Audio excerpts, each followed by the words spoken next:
Hello everyone, welcome to our YouTube channel Kauts educate. तो बच्चों आज हम लेकर आ गए हैं third video of electrostatic electric charge and field. ठीक है, तो आज बच्चों हम तीसरे वीडियो में क्या बात करने वाले हैं। तीसरे वीडियो में बच्चों हम एक तो वेक्टर फॉर्म पढ़ेंगे कूलम लॉ का। इसके अलावा हम लोग प्रिंसिपल ऑफ सुपरपोजिशन और उसके न्यूमेरिकल्स करने वाले, अच्छे अच्छे न्यूमेरिकल्स। ठीक है, तो आइए स्टार्ट करते हैं बच्चों।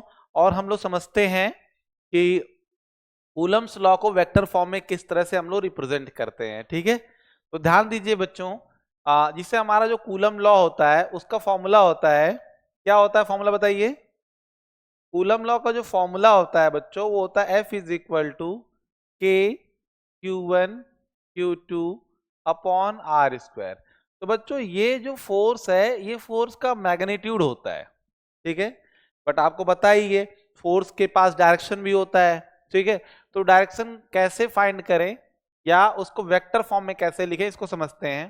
तो जैसे मान लीजिए बच्चों हमारे पास दो चार्जेस हैं, एक चार्ज मान लो Q1 है, इसका जो पोजीशन वेक्टर है उसको मान लो R1 है, ये हमारा पोजीशन वेक्टर है। ठीक, ये ओरिजिन है और इसको हमने मान लिया A। ये चार्ज हमारा Q1 है और एक हमारे पास और चार्ज है बच्चों जिसका पोजीशन वेक्टर R2 है। ठीक है, और इसको हमने चार्ज कह दिया B, इसका चार्ज Q2 है। तो पता ही आप लोगों को कि जो Q1 है वो Q2 पे फोर्स लगाता है और Q2 Q1 पे फोर्स लगाता है अलोंग द लाइन ज्वाइनिंग। तो लाइन ज्वाइन करिए पहले, ये लाइन ज्वाइन हमने कर लिया। ठीक है, अब जो हमारा फोर्स लगेगा बच्चों ध्यान दीजिएगा, Q2 Q1 पे इधर लगाएगा यानी force on one due to two. ऐसे ही सेम Q2 पे Q1 फोर्स लगाएगा force on two due to one. ये हमारा F21 जो है ये force on two due to one है, ये F12 जो है force on one due to two है। ठीक है, ओके, तो ये बात आपको समझ में आ गई होगी आई होप। ठीक है, अब हम लोग बच्चों आगे बढ़ते हैं और बात करते हैं। ये हमारा एक पोजीशन वेक्टर है, एक पोजीशन वेक्टर ये है। देखो जो हमारा OA है, OA वेक्टर वो है हमारा R1 वेक्टर, और जो OB वेक्टर है वो क्या है बच्चों, R2 वेक्टर। तो आपको ये पता होना चाहिए जो AB वेक्टर होती है बच्चों, A से B वेक्टर जो होगी वो हमारी डिस्प्लेसमेंट वेक्टर होती है, और डिस्प्लेसमेंट वेक्टर AB जो होता है वो OB vector minus OA vector होता है। ठीक है, AB अगर होगा तो OB माइनस OA हो जाएगा। तो OB कितना है, R2 vector minus R1 vector. ये सब क्लास 11 में पढ़े थे। ऐसे ही BA वेक्टर अगर देखा जाए बच्चों, BA वेक्टर देखा जाए तो BA वेक्टर क्या हो जाएगा, BA वेक्टर हो जाएगा बच्चों OA माइनस OB। ठीक है, तो इससे हमें क्या मिल जाएगा बच्चों, R1 vector minus R2 vector. तो ये BA वेक्टर है, ये डिस्प्लेसमेंट वेक्टर है। अब आपको इससे क्लियर हो रहा होगा कि जो AB वेक्टर होता है वो नेगेटिव ऑफ BA वेक्टर के बराबर होता है ना। ये तो पता ही है AB vector negative of BA vector के बराबर होता है। एक काम करते हैं R2 माइनस R1 को हम R21 वेक्टर लिख देते हैं। ठीक है, ये फोर्स यानी AB डिस्प्लेसमेंट वेक्टर ले रहे हैं। ठीक है, और R12 को लिख दे रहे हैं R12 वेक्टर। ठीक है, R12 वेक्टर हमारा हो जाएगा R1 माइनस R2 और R21 वेक्टर क्या हो जाएगा R2 माइनस R1। ठीक है, तो एक काम करते हैं, पहले हम निकालते हैं force on A due to B, force on A due to B। तो फोर्स A पर B की वजह से तो फॉर्मूला हो जाएगा K Q1 Q2 upon R square. ये तो हो जाएगा। किसी को भी बच्चों अगर वेक्टर फॉर्म में लिखना होता है तो A वेक्टर जो होता है वो mod A into A cap होता है। आपको पता होगा A कैप यूनिट वेक्टर है, तो किसी के मैग्नीट्यूड में उसके अलोंग यूनिट वेक्टर से अगर हम मल्टीप्लाई कर देते हैं तो हमें वो वेक्टर मिल जाता है। ठीक है, ओके, तो ऐसे ही FAB जो हो जाएगा वो ये तो मैग्नीट्यूड हो गया FAB का ये मैग्नीट्यूड हो गया। अब आते हैं डायरेक्शन पे, तो AB के अलोंग क्या है, AB के अलोंग कौन सा वेक्टर है बच्चों, AB। तो AB के अलोंग क्या है R21 वेक्टर, तो हम यहाँ पे R21 का कैप ले लेंगे। ठीक है, AB के अलोंग क्या है देखो R21 ना, तो R21। अच्छा एक बात याद रखिएगा, जो R21 या R12 है, R21 वेक्टर जो है वो डिस्प्लेसमेंट वेक्टर है, इसका जो मैग्नीट्यूड होगा ना, चाहे R21 हो और चाहे R12 हो, इसका जो मैग्नीट्यूड होगा ना वो R के बराबर ही होगा, है ना, क्योंकि A से B के बीच का ही डिस्प्लेसमेंट वेक्टर ले रहे हैं ना। तो R12 हो या R21 इसका मैग्नीट्यूड R होगा। हालांकि R21 जो है और R12 जो है ये दोनों एक दूसरे के अपोजिट हैं, ठीक। R21 जो होगा वो इस तरफ है AB के अलोंग, और R12 जो है इस तरफ है BA के अलोंग, ठीक है। Force on B due to A अगर निकाला जाए तो force on B due to A क्या हो जाएगा, तो ये हो जाएगा वेक्टर फॉर्म में k q1 q2 upon are square.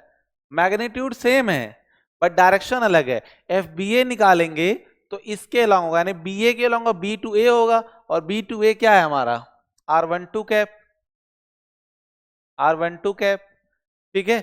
अब ध्यान दीजिए अगर हम इसको इस तरह से लिखें, एफ ए बी को इस तरह से लिखें, एफ ए बी इसको इस तरह से लिख सकते हैं k Q1 Q2 upon are square into R21 cap है ना, तो जानते ही हो R21 अगर कैप होगा तो जाएगा R21 वेक्टर अपॉन R21 का मॉड, यही होगा ना। तो R21 का मॉड तो हमारा R के बराबर है, तो कोई दिक्कत ही नहीं है, तो ये लिख सकते हैं R21 वेक्टर अपॉन R, तो ये R क्यूब हो जाएगा, ठीक है। के Q1 Q2 upon R cube into R21 vector, ठीक। ऐसे ही एफ बी ए अगर हम लिखें बच्चों, तो एफ बी ए क्या हो जाएगा हमारा के Q1 Q2 upon R cube R12 vector, और आपको पता ही है R21 जो होता है वो नेगेटिव ऑफ R12 के बराबर है, ठीक। तो इससे हमारा जो एफ ए बी होगा वो equal to negative of F B A के बराबर हो जाएगा। मतलब बच्चों ये जो फोर्स है ये इक्वल एंड अपोजिट है, इसके मतलब ये ओबे कर रहा है न्यूटन्स थर्ड लॉ को। किसको ओबे कर रहा है बच्चों, न्यूटन्स थर्ड लॉ को, ठीक है। तो this is the vector form of coulomb law. ये हम वेक्टर फॉर्म इसको भी लिख सकते हैं, इसको भी लिख सकते हैं, और अगर आपको थर्ड लॉ को प्रूफ करना है तो आप इस तरह से आप प्रूफ करोगे, ठीक है। ओके ठीक है, आगे बढ़ते हैं और बात करते हैं बच्चों सुपरपोजिशन प्रिंसिपल क्या होता है। तो सुपरपोजिशन प्रिंसिपल का मतलब ये है कि मान लो हमारे पास एक चार्ज है Q, ठीक है, और इसके साथ साथ कई सारे चार्जेस उसके अगल बगल में और हैं। मान लो ये -Q3 है, ये Q4 है, ये चार और चार्जेस हैं, ठीक है। तो जो Q1 है वो Q पे फोर्स लगाएगा, ऐसे Q2 भी Q पे फोर्स लगाएगा, Q3 भी Q पे फोर्स लगाएगा, और Q4 भी Q पे फोर्स लगाएगा। यानी जितने चार्ज होंगे उसके अगल बगल में वो सब इस Q पर फोर्स लगाएंगे, ठीक है। अब ये जब सारे मिलके इस पे Q पे फोर्स लगाएंगे तो इनकी एक डायरेक्शन होगी, तो जैसे Q1 जो है बच्चों, Q1 वो Q1 फोर्स इस तरफ लगाएगा, क्यों, क्योंकि ये रिपल करेगा ना, Q1 रिपल करेगा दूर की तरफ, ठीक है। Q4 किधर लगाएगा, इस तरफ लगाएगा। Q2 किधर लगाएगा बच्चों, Q2 भी इधर लगाएगा, लेकिन Q3 किधर लगाएगा, अपनी तरफ लगाएगा, क्योंकि वो नेगेटिव चार्ज है ना, तो नेगेटिव चार्ज के लिए जो फोर्स होगा वो उसी की डायरेक्शन में होगा, ठीक। और पॉजिटिव के लिए क्या होगा, away from the charge, positive के लिए क्या होगा, अवे फ्रॉम द चार्ज। तो इस तरह से जो इस पे नेट फोर्स होगी, वो नेट फोर्स जो हो जाएगी वो हो जाएगी force on Q due to 1 plus force on Q due to 2 plus force on Q due to 3 plus force on Q due to 4। इस तरह से बच्चों टोटल सारे फोर्सेस का वेक्टर सम करते हैं। कौन सा सम करेंगे, वेक्टर सम करेंगे, ठीक है। इसमें चार्ज का हम साइन नहीं लेंगे बल्कि हम डायरेक्शन लेंगे। क्या लेंगे, डायरेक्शन। तो हम फोर्स की डायरेक्शन बना लेंगे, अगर नेगेटिव होगा तो उसी की डायरेक्शन में कर लेंगे, पॉजिटिव होगा तो उससे out away from the charge कर लेंगे, ठीक है, along the line joining, along the line joining. तो इस तरह से हम टोटल सारे फोर्सेस का वेक्टर सम करेंगे तो हमें रिजल्टेंट फोर्स मिल जाएगा। This is called principle of superposition, ठीक है। तो इसी पे बेस्ड आइए हम लोग कुछ न्यूमेरिकल्स करते हैं। जैसे पहले इस न्यूमेरिकल को देखिए बच्चों, हमें इस चार्ज पर B पर फोर्स फाइंड करना है। क्या फाइंड करना है बच्चों, फोर्स फाइंड करना है, नेट फोर्स फाइंड करना है। तो देखिए बी पर फोर्स ए लगाएगा, बी पर फोर्स कौन लगाएगा, ए लगाएगा, इसका भी चार्ज क्यों, इसका भी चार्ज क्यों, इसका भी चार्ज क्यों, तीनों का चार्ज क्यों है। तो जो बी पे फोर्स लगाएगा बच्चों वो इस साइड में लगाएगा। बोलो हाँ या ना, बोलो हाँ या ना। इधर लगाएगा या अंदर की तरफ लगाएगा। देखो जो लाइन ज्वाइनिंग होती है ना उसी से या तो बाहर की तरफ होगा या तो अंदर की तरफ होगा, लेकिन इसमें अंदर नहीं होगा, बाहर होगा, क्योंकि दोनों पॉजिटिव है तो रिपल करेंगे। ठीक, ऐसे ही ये जो चार्ज है ये इसको इधर रिपल करेगा इस साइड में, क्योंकि ये भी पॉजिटिव ही है। तो कुल मिलाकर बात ये है कि जो ये हमारा force on B due to A है और ये हमारा force on B due to C है। ठीक है, ओके। तो आपको जब भी फोर्स निकालना होगा सबसे पहले आप क्या बनाओगे, डायरेक्शन। क्या बनाओगे बच्चों, डायरेक्शन। ठीक है, सबसे पहले आप डायरेक्शन बनाओगे तभी आप कैलकुलेट करोगे फोर्स की वैल्यू। तो आप देखिए इन दोनों के बीच में फोर्स में कितना एंगल है बच्चों, तो अगर ये 60 है तो ये भी 60 हो जाएगा। ठीक, तो पहले फोर्स की वैल्यू निकाल लीजिए, मैग्नीट्यूड। तो एफ ए बी कितना, एफ बी ए कितना होगा, F B A, F B A कितना होगा देखिए,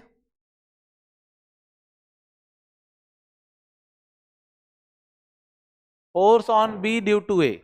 तो फॉर्मूला हो जाएगा के Q square upon are square.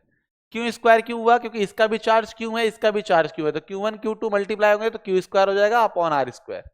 और F force on B due to C, ये क्या हो जाएगा बताओ, force on B due to C. तो इसका भी चार्ज क्यों, इसका भी चार्ज क्यों, तो डिस्टेंस कितना है, आर ही है, तो k Q square upon are square. तो ये दोनों फोर्स बच्चों इक्वल हैं, फोर्स क्या है, इक्वल, मैग्नीट्यूड इक्वल है, लेकिन एंगल इनके बीच में कितना है, 60 डिग्री।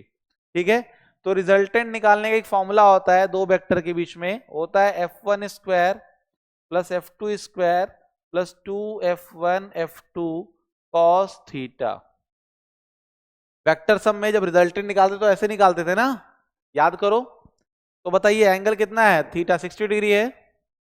तो देखो इसको हम F मान लेते हैं, इसको भी F मान लेते हैं। क्यों F मान रहे हैं, क्योंकि दोनों फोर्स इक्वल है। ठीक है, तो ये हमारा क्या हो जाएगा, F square plus F square plus 2F और एफ स्क्वायर हो जाएगा इंटू कॉस 60। कॉस 60 की वैल्यू क्या होती है बोलो, ये एफ स्क्वायर हो जाएगा 2F square plus 2F square into cos 60 क्या होती है 1/2, 2 से 2 कैंसिल, तो हो जाएगा अंडर रूट में 3F स्क्वायर, जिसकी वैल्यू हो जाएगी √3F। और F की वैल्यू क्या थी, √3 k Q square upon are square. तो इस तरह से बच्चों हम लोग फोर्स निकाल लेंगे। अब आप मुझे कमेंट करके बताइएगा कि अगर मान लो दो चार्ज इस तरह से हों, यहां पे मान लो Q1 चार्ज है, मान लो Q1 इक्वल टू Q है, और यहाँ पे Q2 जो है वो मान लो वो भी Q है, और यहाँ पे एक चार्ज और रखा है Q, ये A है, ये B है और ये C है। तो हमें फोर्स ऑन B निकालना है, फोर्स ऑन B। आपको ये फोर्स ऑन बी की वैल्यू बतानी है, आप इसको कमेंट करके बताइएगा, ये एंगल 90 डिग्री है। ठीक है, फोर्स ऑन बी की वैल्यू कमेंट करके बताइएगा। आगे बढ़ते हैं, नेक्स्ट क्वेश्चन देखते हैं। तो यहां पे भी हमें नेट फोर्स ही निकालनी है, कहां पे निकालनी है, बी पर निकालनी है। ठीक है, बी कहां है, यहां पे। सबसे पहले बच्चों हम लोग डायरेक्शन बनाएंगे, क्या बनाएंगे, डायरेक्शन। ठीक है, चलिए डायरेक्शन बनाते हैं। तो बताइए मुझे,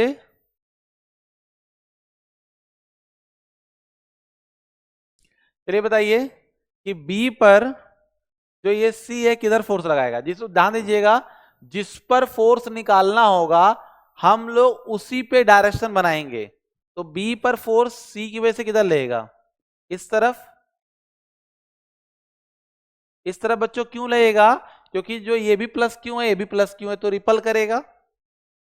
ये देखिए ये प्लस क्यों, ये प्लस क्यों, तो ए जो फोर्स लगाएगा इस तरफ लगाएगा, तो ये जाएगा force on B due to A, और ये जाएगा force on B due to C, यही होगा ना। अच्छा, बाकी बच्चों ये इक्विलेटरल ट्रायंगल है, तो इक्विलेटरल ट्रायंगल है तो ये इनकी साइड ए ले लेते हैं, सबकी साइड ए ले लेते हैं, ये सब साइड ए ले लेते हैं, इन सबकी साइड ए ले लेते हैं। ठीक, तो देखो इनके बीच का एंगल ये 60 डिग्री है, तो ये भी 60 डिग्री हो जाएगा। और जब एंगल 60 डिग्री हो, देखो दोनों के फोर्स के मैग्नीट्यूड बराबर हो जाएंगे। मैग्नीट्यूड कैसे बराबर हो जाएंगे? जो एफ बी ए होगा बच्चों हो जाएगा के Q square upon a square, k q one q two, distance वही रहेगा। और एफ बी सी जो होगा बच्चों वो भी हमारा हो जाएगा के Q square upon a square. तो देखो दोनों के मैग्नीट्यूड बराबर हैं, एंगल 60 डिग्री है। ऐसे में जो आपका नेट फोर्स होता है वो डायरेक्टली आपको याद रखना है √3f होता है। क्या होता है? √3f। तो √3f की वैल्यू कितनी है बोलो? f की वैल्यू कितनी है? के Q square upon a square. तो डायरेक्ट आप इससे आंसर बता सकते हो। ठीक, अभी मैंने इधर सॉल्व किया ना, जब 60 डिग्री एंगल होती है तो √3f होता है, लेकिन तब जब फोर्स की मैग्नीट्यूड भी बराबर हो। ठीक है, ओके। इसके अलावा इस क्वेश्चन को देखिए, इस पे बी पे निकालना है फोर्स। तो बी पे फोर्स निकालने के लिए हम क्या करेंगे? फिर डायरेक्शन बनाएंगे। तो इस बार देखो ये माइनस क्यू है, तो माइनस क्यू क्या करेगा? इसको इस तरफ फोर्स लगाएगा, अंदर की तरफ। इधर फोर्स लगाएगा क्योंकि देखो माइनस क्यू जो है ना बी को अपनी ओर खींचेगा, अट्रैक्ट करेगा, तो अपने तरफ फोर्स लगाएगा। ठीक, और ये प्लस क्यू जो है इसके इधर किधर फोर्स लगाएगा? इस तरफ, क्योंकि रिपल करेगा, क्योंकि दोनों प्लस प्लस हैं तो रिपल करेंगे। तो बच्चों अब इनके बीच में जो फोर्स का एंगल जो एंगल बन रहा है बच्चों वो 120 डिग्री बन रहा है। कितना बन रहा है? 120, क्योंकि ये 60 है ना, तो ये 120। देखो फोर्स के मैग्नीट्यूड बराबर होंगे। क्यों मैग्नीट्यूड बराबर होंगे? क्योंकि चार्ज हमारे सेम है। तो जिसे अगर हम बात करें, ये हमारा एफ ए बी है और ये क्या है? एफ बी सी है ना? तो देखो एफ बी सी और एफ ए बी दोनों बराबर हैं अभी भी। एफ बी सी क्या है? वही के Q square upon a square, है ना? और एफ बी ए क्या है? वो भी हमारा वही है, के Q square upon a square. Magnitude बराबर है। देखो चार्ज का साइन नहीं लेंगे, डायरेक्शन ही बनाते हैं सिर्फ। ठीक, क्योंकि ये वेक्टर क्वांटिटी है ना, इसलिए। ओके, तो देखो मैग्नीट्यूड बराबर है, एंगल 120 डिग्री है। तो अब रिजल्टेंट कैसे निकले सर?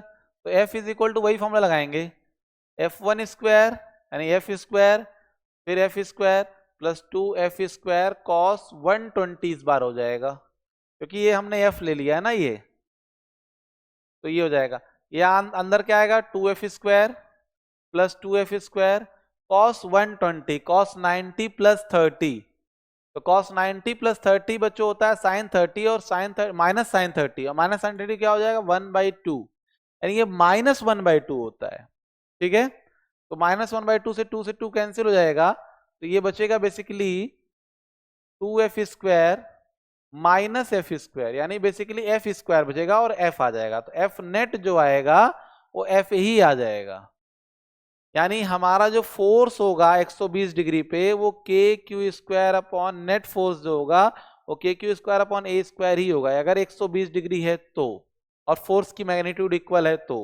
ठीक है, कॉस देखो कॉस 120 की जो वैल्यू होती है वो होती है कॉस 90 प्लस 30, और cos 90 प्लस 30 सेकेंड क्वाड्रेंट में जाएगा तो हो जाएगा माइनस साइन 30।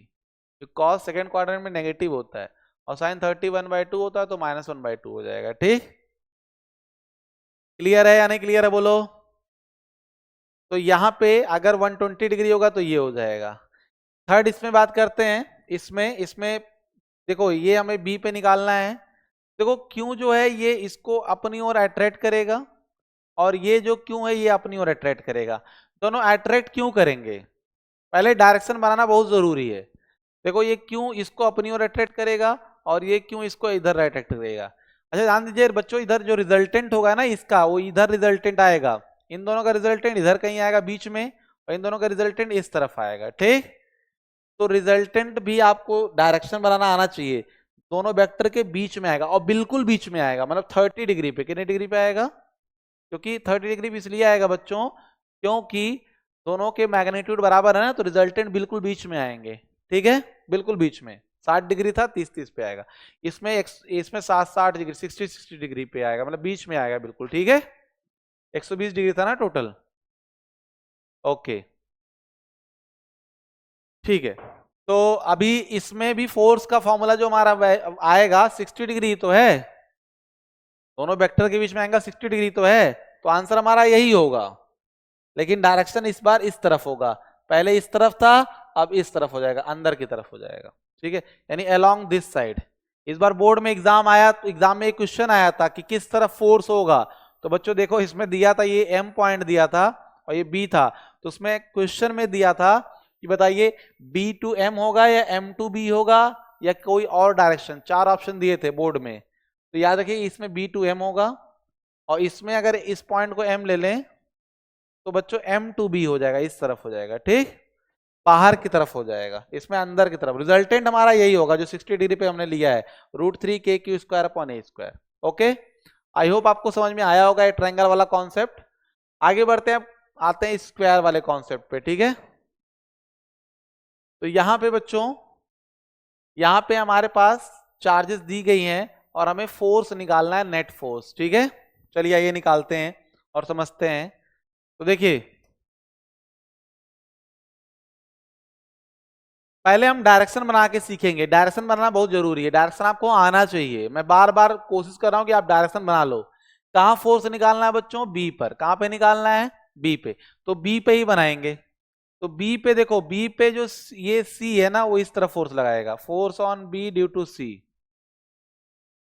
ये जो ये ए है ना, ए इस तरफ फोर्स लगाएगा, force on B due to A. क्यों, आप ये रिपल कर रहे हैं ना, क्योंकि पॉजिटिव पॉजिटिव है तो रिपल करेंगे ना, रिपल। अच्छा अच्छा, ये जो है ना ये भी रिपल करेगा, तो ये फोर्स किधर लगाएगा, ये इनके लाइन ज्वाइनिंग के एलोंग लगाएगा, यानी इस तरफ लगाएगा, यानी ये force on B due to D हो जाएगा, ठीक है। चलो इस पे डायरेक्शन बनाओ, बी पे निकालना, बी पे। तो बी पे ये जो सी है ना, ये इस तरफ फोर्स लगाएगा, क्योंकि ये माइनस क्यू है, ये प्लस क्यू है, तो इसको अट्रैक्ट करेगा। ये माइनस क्यू है, ये प्लस क्यू है, ये भी इसको अट्रैक्ट करेगा। ये माइनस क्यू, ये माइनस क्यू, देखना आप ध्यान से, ये दोनों माइनस क्यू हैं, तो क्या करेंगे, रिपल करेंगे, तो इन दोनों के लाइन ज्वाइनिंग के अलोंग इस तरफ रिपल्शन होगा, ठीक है।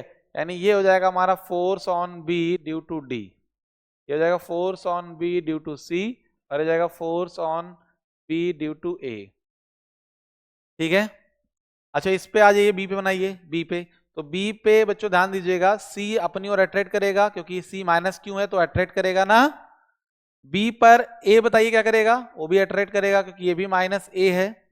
लेकिन जो बच्चों डी है, देखो ये प्लस क्यू, ये भी प्लस क्यू, तो रिपल करेगा, यानी इस तरफ आएगा, यानी सेम डायरेक्शन दोनों के लिए हो जाएगा, तो रिजल्टेंट दोनों का आंसर सेम आएगा, ठीक। ओके, ये हो जाएगा force on B due to C, force on B due to A, और ये जाएगा force on B due to D. ऊपर से आ रहा है ना। अच्छा ध्यान दीजिए, जो डी फोर्स लगाएगा बी पर, वो डायगोनल के लॉन्ग लगाएगा, किसके लॉन्ग लगाएगा, डायगोनल के लॉन्ग, ठीक है। ओके, तो बच्चों अब इसके अलावा फॉर्मूला पता, हमें डायरेक्शन पता चल गया है, तो अब रिजल्टेंट लेते हैं, ठीक।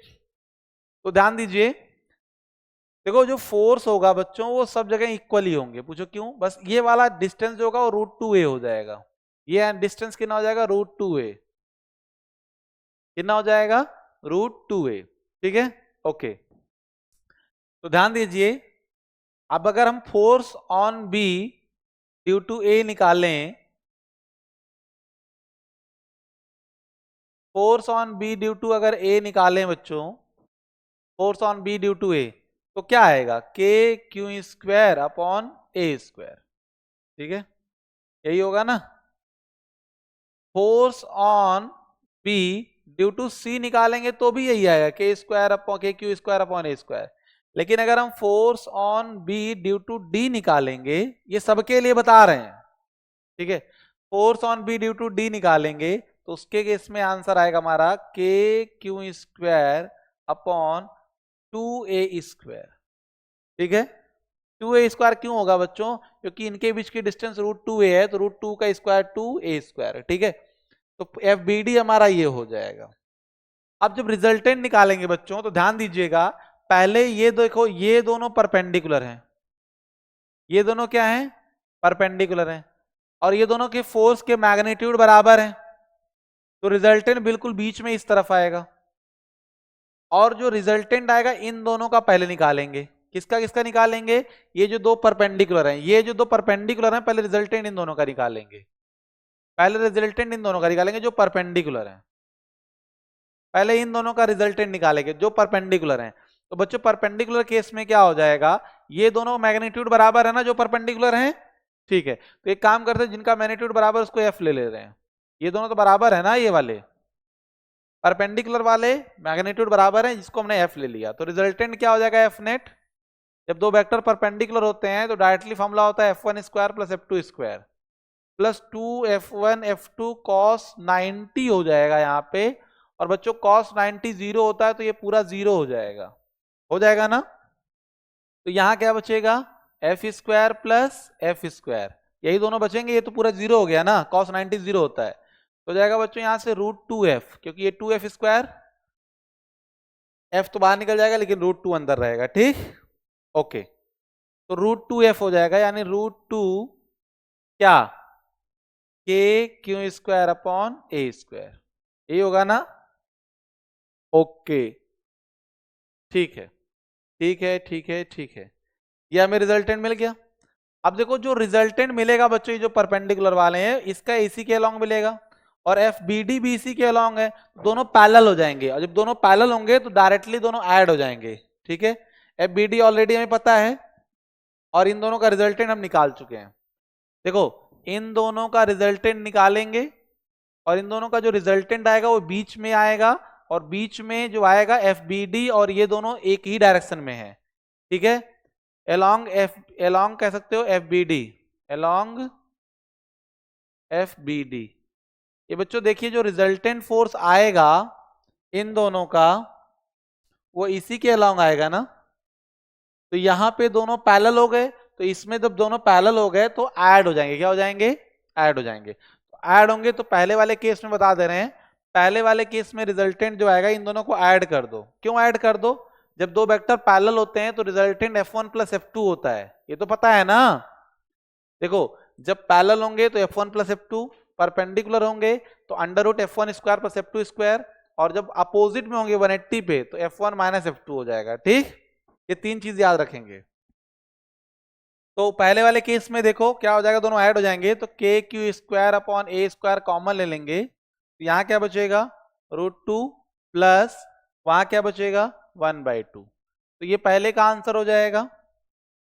दूसरे का आंसर देखो, इसमें देखो एफ बी डी इधर है और इनका रिजल्टेंट इधर आया है, तो ये दोनों अपोजिट आए हैं तो माइनस हो जाएंगे। तो k Q square upon a square, ध्यान दो जो बड़ा होगा रिजल्टेंट उसी के लॉन्ग होगा। इन दोनों का रिजल्टेंट इसी तरफ ही आएगा कि दोनों ऐड हो रहे थे, ठीक। इन दोनों में से बड़ा कौन है बताओ, ये बड़ा है या ये बड़ा है। ऑब्वियस सी बात है ये वाला बड़ा है, नेट वाला, तो यानी रिजल्टेंट अंदर की तरफ ही होगा, ठीक। ओके, देखो एफ बी डी छोटा है और ये वाला बड़ा है, क्योंकि इसमें देखो अपॉन 2 है एफ बी डी में, ठीक। तो रिजल्टेंट जो आएगा एफ नेट वो अंदर की तरफ ही आएगा, एफ नेट अंदर की तरफ आएगा, ठीक। ओके, कितना आएगा माइनस करके देख लो, तो जाएगा √2 माइनस 1/2, माइनस हो जाएगा क्योंकि अपोजिट है ना, 180 डिग्री पे है, ठीक। इसमें बताइए इन दोनों का रिजल्टेंट बीच में आएगा, यहां भी वही आंसर होगा। तो थर्ड वाले केस में भी आंसर यही होगा, के Q square upon a square in bracket √2 minus 1/2, ठीक है। बस ध्यान दीजिएगा इन दोनों का जो रिजल्टेंट आएगा एफ बी डी, ये वाला फोर्स, और जो इन दोनों का रिजल्टेंट है इसका फोर्स, इन दोनों में से जो बड़ा होगा उसी के अलोंग फोर्स होगा। तो बड़ा कौन है, अंदर वाला, तो रिजल्टेंट हमारा इसी तरफ आएगा, ठीक है। जो रिजल्टेंट आएगा अलोंग बी डी आएगा, अलोंग बी डी। इसमें रिजल्ट किधर आएगा, सेकंड वाले केस में अलोंग बी डी। इसमें पहले वाले केस में रिजल्टेंट किधर आएगा, along D B, along D B. तो ये सॉरी डी बी। तो आप लोग आई होप आपको ये समझ में आया होगा, बी ए वाला जो क्वेश्चन है न्यूमेरिकली समझ में आ गया होगा। आगे बढ़ते हैं, और आप देखिए बच्चों इसमें देखिए यहां पे कह रहा है find net force on charge capital Q placed at the centre of P. यानी यहाँ पे एक कैपिटल चार्ज क्यू पर रखा गया है, क्या रखा गया है, क्यू चार्ज रखा गया है। यहाँ पे भी क्यू है, यहाँ पे भी क्यू है, ठीक। तो सबसे पहले क्या बच्चों करेंगे, हम लोग डायरेक्शन बनाएंगे। तो आइए डायरेक्शन बनाते हैं, ठीक। देखो ये जो Q है ये इस Q को रिपल करेगा इस तरफ, और ये जो Q है इस Q को रिपल करेगा इस तरफ। भाई दोनों प्लस प्लस है ना, और ये प्लस, ये कैपिटल Q भी प्लस में है, तो ये वाला Q जो है इसको इधर रिपल करेगा और ये वाला इसको इधर रिपल करेगा। और पता है ये बिल्कुल बीच में रखा गया है, यानी ये मान लो अगर डिस्टेंस R है तो ये भी डिस्टेंस R होगा। तो बच्चों इस पर जो रिजल्टेंट फोर्स होगी ना वो माइनस हो जाएगी। तो अगर फोर्स निकालें तो फोर्स हो जाएगा हमारा K small q capital Q upon R square. ठीक, ये इसको मान लो A है, ये B है और ये P है, तो ये जाएगा force on P due to A, एक हो जाएगा force on P due to B, ये क्या हो जाएगा K Q capital Q upon R square. इन दोनों का रिजल्टेंट लेंगे तो देखो फोर्स दोनों इक्वल हैं, ये भी उतना ही फोर्स लगाएगा ये भी उतना ही फोर्स लगाएगा, और दोनों क्या कर रहे हैं बच्चों, वो उधर से रिपल कर रहा है ये इधर से रिपल कर रहा है, ये इधर रिपल कर रहा है ये इधर रिपल कर रहा है, दोनों अपोजिट हैं। अपोजिट में रिजल्टेंट जो होता है बच्चों वो माइनस हो जाता है, F1 माइनस F2 हो जाता है, और ये जीरो हो जाएगा क्योंकि दोनों इक्वल हैं, तो रिजल्टेंट जीरो, यानी यहाँ पे क्यों पे नेट फोर्स क्या हो जाएगा जीरो।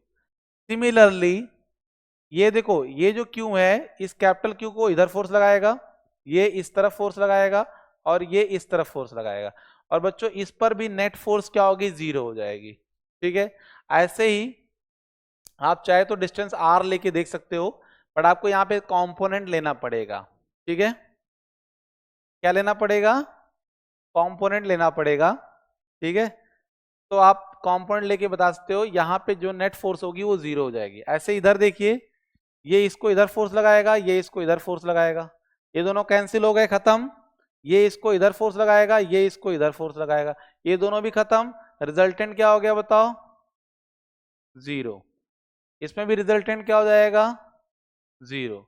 तो बच्चों अगर कोई पॉलीगन है, ठीक है, अगर कोई पॉलीगन है तो बस उसमें आपको याद रखना है पॉलीगन में अगर रेगुलर पॉलीगन है तो उसके सेंटर पे, अगर रेगुलर पॉलीगन है उसके सेंटर पे जो रिजल्टेंट फोर्स होती है वो जीरो होती है अगर सारे चार्जेस सेम हो, सारे चार्जेस क्या हो सेम हो, तो इसके सेंटर पे क्या होगी फोर्स जीरो हो जाएगी। ठीक है, इसके सेंटर पे फोर्स क्या हो जाएगी जीरो हो जाएगी। ठीक है, ओके, तो इस तरह से आपको एक चीज समझ में आ गई होगी। ओके, तो बच्चों आज के लिए बस इतना ही रखते हैं। ठीक है, और इसके बाद हम लोग बात करेंगे बहुत ही इंपॉर्टेंट टॉपिक कि अगर हम लोग कोई दो चार्ज पार्टिकल लेते हैं और उनको पेंडुलम से लटकाते हैं तो उनमें नेट फोर्स कैसे फाइंड करते हैं। ठीक है, ओके, तो आई होप आपको ये वीडियो अच्छा लगा होगा, और भी आपके न्यूमेरिकल्स अगर नहीं आ रहे होंगे बच्चों तो आप कमेंट करके बताइएगा, मैं आपको सॉल्व करा दूंगा। ठीक है, okay, thank you and have a nice day.